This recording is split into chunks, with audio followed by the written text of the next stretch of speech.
Hi guys! Thank you to all my subscribers for coming back, and if you're new here, welcome. Today I'm talking about the ocean and all of the books we will be reading for the month of August that has to do with our ocean theme. The first book is by Yuval Zomer. If you've seen my other book list, you know that I like this author, Yuval Zomer. This is called The Big Book of the Blue. And this is a wonderful book, just like his other books, where he describes in detail ocean, everything in the ocean. This talks about the ocean families, and as you go through the book, you learn about some of the characteristics like fins and flippers and animals with those characteristics. And then it goes on and it talks about some of the ocean life like sea turtles and flying fish and seahorses, etc. Each page has some facts about the animals, and I love that kids can learn about the animals by learning about some facts. I feel like that kind of cements the animals in their mind.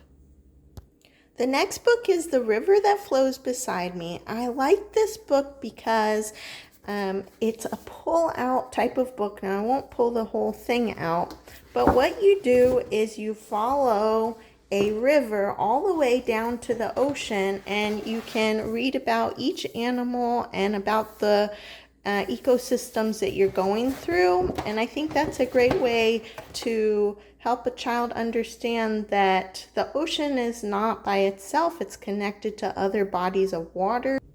The next book is called Creature Features Ocean by Natasha Durley, and this is a great book. It just goes through the different features of animals in the ocean and all the animals with those features. So this talks about animals that glow, animals that are spotted, animals with funny faces, animals with amazing arms. And I love that this kind of incorporates a little bit of anatomy, and you see all the different creatures in the ocean that are actually a lot alike.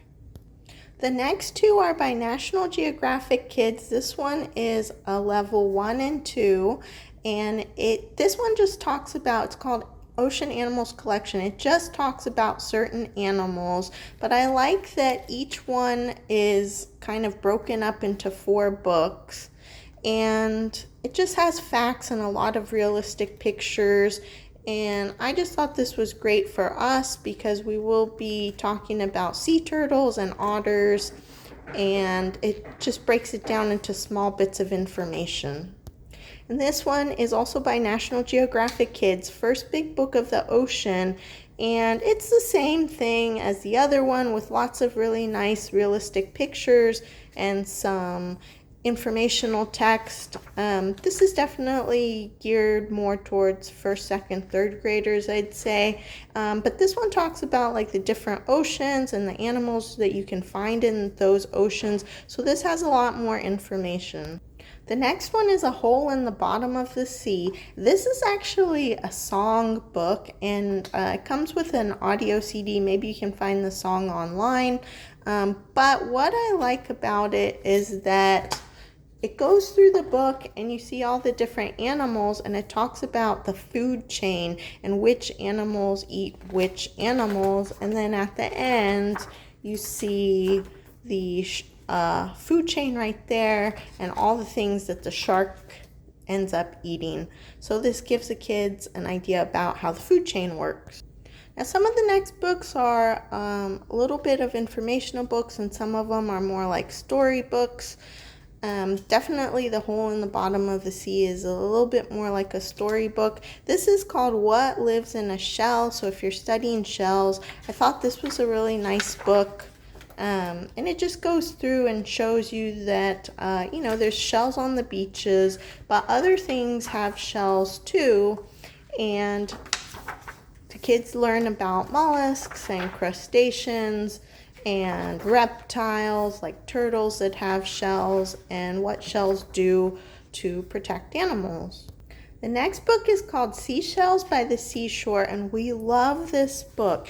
It's a bit of a story book in that, it talks about a little girl, and she's telling a story of how she's on the beach collecting seashells. But the thing I love is that on each page, they'll mention the seashell, and then they'll show you how to identify the shell and the name of the shell. And as you go along, it adds more and more shells. And then by the end, you end up with a whole page full of shells that you can identify, and also you can count them. And like I said, it tells like a little story about this girl, and it's really sweet. The next book is called Hello Ocean, and this is more of a storybook. I just love this book because it's so realistic, not only in the pictures, but the things that this little girl does and how much she loves the ocean. It just really reminds me of like when I was a kid, and it reminds me of my daughter. And yeah, it's kind of like a poetry, rhyming type of book. And it just goes through this little girl. She's at the ocean with her parents, with her family, and why she loves the ocean so much and all the fun things that you can do at the ocean.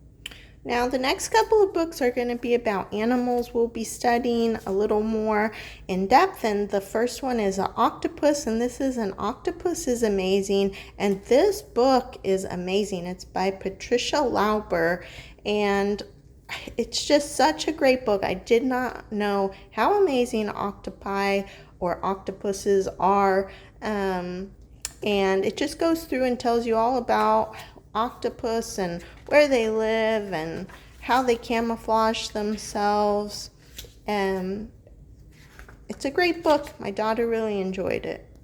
The next book is The Snail and the Whale by Julia Donaldson. I believe that she's also the writer of The Gruffalo. I could be wrong though, but we love The Gruffalo, and we love this book too, The Snail and the Whale, and we're going to be studying whales, and I love that it incorporates a whale and a little snail, because we're going to be studying about snails and hermit crabs and things like that.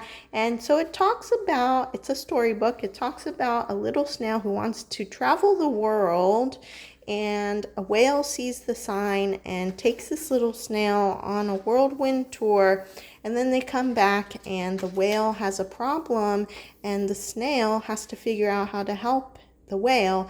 And the snail is like, I'm so little, I don't know if I can help this whale, but I have to try. And so I think it's a great book and a great message. And of course, our last two books are our favorite. And this one is The Otter on His Own. It is a Smithsonian Institution book. They actually have a series of these books, and this is the first time I've seen this, so I'm definitely checking out their other books because this one was great. But we're studying about sea otters, and this is a book all about sea otters, and it tells a little story about how this little baby sea otter lives and how they live in the sea kelp. And it was so good. My daughter loved it. She loves the illustrations, and I did too. And you learn all about their life in a fun story. And the last storybook is our favorite. It's by Eric Carle, A House for Hermit Crab. You learn about how hermit crabs live and that they move from shell to shell. And it tells you all about this little hermit crab who moves and all the things that he or she uses to decorate their shell. And it's just definitely one of our favorites. My daughter loves it, and it is a story. And we will be doing some activities with this storybook, so keep an eye out for that on my shorts or on my videos. I may put out a video about it. Eric Carle, A House for Hermit Crab. And as a bonus, I wanted to share some books that have been on our shelf for a few years. This is First Discovery at the Ocean, and I mentioned this in my shorts, but we absolutely love this book. The artistry is amazing, and it has these fun little fold-out flaps that give you more information about the animals on the page, and you can try to find the animals on the page, so it's like a little bit of an activity also. Totally recommend this book. The next one is for smaller children, but this is by Jill McDonald. It's called Ocean Life. My daughter has always loved this book. It tells you little facts about the animals, and it gives some counting practice. It's a fun little book. And then the last one is the Usborne Peek Inside the Sea. My daughter still loves this book. She loves lifting up the flaps.